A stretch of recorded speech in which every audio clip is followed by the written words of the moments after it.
எல்லாருக்கும் வணக்கம். இன்றைக்கி பார்த்திங்கன்னா நம்ம என்ன பார்க்க போகிறோன்னா கார்டன் வந்து ஆர்கனைஸ் பண்ணியிருக்கிறோம். ஸோ வந்து கொஞ்சம் இந்த பூ பறிக்கிறதுக்கு இதுக்கு எல்லாமே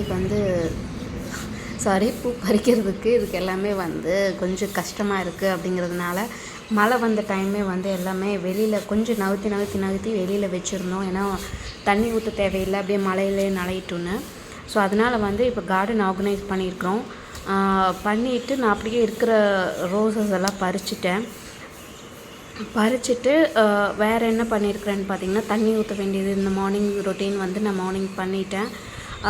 அப்புறம் பார்த்திங்கன்னா நாட் ரோஸ் வந்து ஒரு 6 ரோஸ் இருந்தது, டபுள் டிலைட் வந்து ஒரு 2 இருந்தது. இந்த பக்கம் பார்த்திங்கன்னா full and full not rose ஒரு ரோவில் வச்சுருக்குறோம். நாட் ரோஸ் தான் எங்கள் வீட்டை மேக்ஸிமம் இருக்குது. ஸோ ஆர்கனைஸ் பண்ணது வந்து அம்மா தான். எப்படி வச்சிடலாம், எந்த மாதிரி பூ வைக்கலாம் அப்படின்னு எல்லாமே பண்ணிட்டாங்க. மெயினாக வந்து எதுக்குலாம் இந்த ஆர்கனைஸ் பண்ணணும் அப்படின்னு பார்த்திங்கன்னா, இந்த பக்கம் வந்து உங்களுக்கு முல்லைப்பூ இருக்கிறது வந்து பறிக்க முடியறதில்ல. ஏன்னா முல்லைப்பூ வந்து பார்த்திங்கன்னா நிறைய சில டைம் வந்து பூக்காது, சில டைம் அந்த சீசனுக்கு ஏற்ற மாதிரி பூக்குதில்ல.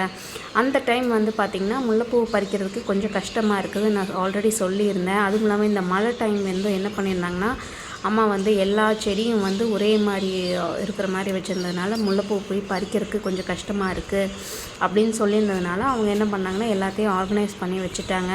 ப்ளஸ் வந்து இந்த பக்கம் நாங்கள் கத்திரிக்காய் செடி இதெல்லாம் வந்து பார்த்திங்கன்னா கொஞ்சம் எல்லாமே எடுத்துட்டாங்க. ஏன்னா வெறும் ஸ்டெம் மட்டும் விட்டுட்டு மீதி இருக்கிற கத்திரிக்காயெல்லாம் வந்து இதுக்கு வளர்ந்ததை மட்டும் இருக்கிறது மட்டும் கொஞ்சம் பிஞ்சு இந்த பூ இருக்கிறத மட்டும் விட்டுட்டு 2 செடி விட்டுட்டாங்க. மீதி எல்லாமே கட் பண்ணிட்டாங்க. கட் பண்ணி எடுத்ததுனால பார்த்திங்கன்னா உங்களுக்கு வெறும் குச்சி மட்டும்தான் இருக்கும். அதுக்கப்புறம் மறுபடியும் துளிர் வர ஆரம்பிச்சிடும், அந்த குச்சியிலே துளிர் வர ஆரம்பிச்சிடும். இது எல்லாமே பார்த்திங்கன்னா உங்களுக்கு வெண்டைக்காய் செடி போட்டிருக்குறாங்க. இனி அடுத்தடுத்த வீடியோவில் வெண்டைக்காய் அறுவடை பண்ணுறது இதெல்லாமே அனுப்பிச்சி விட்றேன். இந்த பக்கம் வந்து டபுள் டிலைட் பூ ஒன்று இருக்குது, இதையும் நான் பறிச்சிட்றேன். ஏன்னா மேக்ஸிமம் வந்து இப்போ எங்களுக்கு சாமிக்கு வைக்கிறதுக்கு வந்து ரோசஸ் வச்சிடுறோம். அதுக்கப்புறம் வந்து இது முல்லைப்பூ வந்து உதிரியாகவே போட்டுருவேன். ஏன்னா கட்டுனா போட முடியாது அப்படிங்கிறதுனால. அப்புறம் பூ வந்து நான் வெறுங்கையில் பொறிக்கிறேன் அப்படின்னு நினச்சிக்காதீங்க. வெறுங்கையிலனா அந்த கரெக்டாக அந்த காம்புக்கு கீழே அந்த உடையிற மாதிரி இருக்கிற ஏரியாவில் தான் வச்சு பறிப்பேன். இதுதான் வந்து எங்கள் கார்டன் ஆர்கனைசிங் பண்ண வீடியோ வந்து ஷார்ட் வீடியோ. அண்ட் வீடியோ பிடிச்சிருக்குன்னு நினைக்கிறேன். லைக் பண்ணுங்கள், ஷேர் பண்ணுங்கள், சப்ஸ்கிரைப் பண்ணுங்கள். அண்ட் தேங்க்ஸ் ஃபார் வாட்சிங். பாய்.